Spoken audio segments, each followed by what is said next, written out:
ज्ञानेश कुमार जी, आप इस देश के मुख्य चुनाव आयुक्त हैं। क्या लाज शर्म मर्यादा पूरी तरह से खत्म हो गई है? आप एक तो वोट चोरी कर रहे हैं और उसके बाद सीना चोरी कर रहे हैं। आप कितनी भद पिटवाइएगा अपनी और एक संवैधानिक संस्था चुनाव आयोग की, जो कि इस देश में निष्पक्ष चुनाव कराने की जिम्मेदार है। खैर, आज आपने एक प्रेस कॉन्फ्रेंस करी और उस प्रेस कॉन्फ्रेंस से आपकी और भद पिट गई।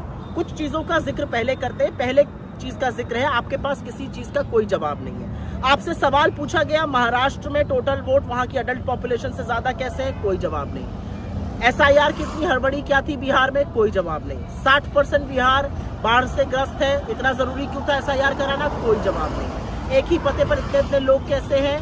कोई जवाब नहीं। फिर आते हैं आपके कुतर्कों पर, क्योंकि मुझे समझ में नहीं आ रहा कि आपके कुतर्कों पर सिर पीटा जाए या हंसा जाए।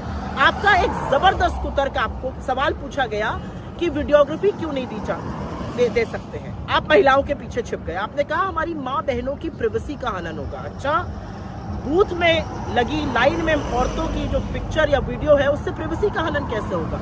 ये वीडियो तो टीवी दिखाता है, अखबारों में छपती है ये तस्वीरें। और ये प्रिवेसी कहाँ जाती है जब हमारी मुस्लिम बहनों के नकाब उठा उठा के आपके पुलिसकर्मी और भ्रष्ट अधिकारी देखना चाहते हैं वोट के दिन? तो महिलाओं के पीछे मत छुपिए। दूसरा, आपसे सवाल पूछा गया ये शून्य मकान कहाँ से आते हैं?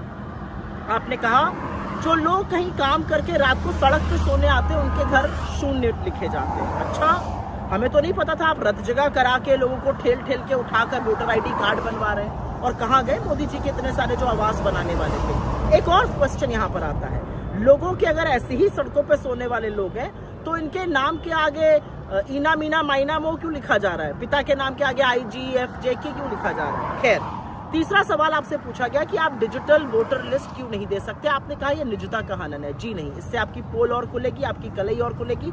आप डरते हैं इसलिए नहीं दे सकते।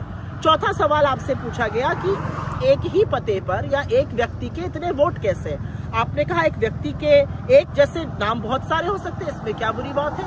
कोई बुरी बात नहीं है। लेकिन एक ही नाम के लोगों के पिता के भी नाम एक हो, पति के भी नाम एक हो, घर का भी एड्रेस एक हो, ये बात तो गले के नीचे नहीं उतरती है।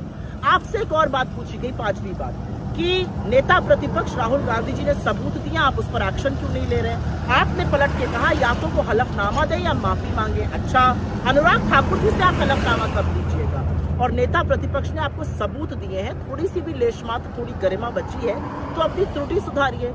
एक बड़ी बात कही गई, पूछा गया चुनाव आयोग वोट में हेरा फेरी क्यों कर रहा है? आपने पलट के कहा वोट चोरी और चुनाव आयोग से सवाल पूछना संविधान का अपमान है। जी नहीं, जो दिन दहाड़े लोकतंत्र की हत्या वोट चोरी करके आप कर रहे हैं वो संविधान की हत्या, और वो हम होने नहीं देंगे। तो कुछ चीजें साफ है, ना आपके पास जवाब है और कुतर्कों की एक लंबी लिस्ट है। आप अपनी नाकामी का ठीकरा राजनीतिक दलों पर फोड़ने पर आमादा है कि उन्होंने कंप्लेन नहीं करी इसलिए ऐसी लिस्ट बन गई।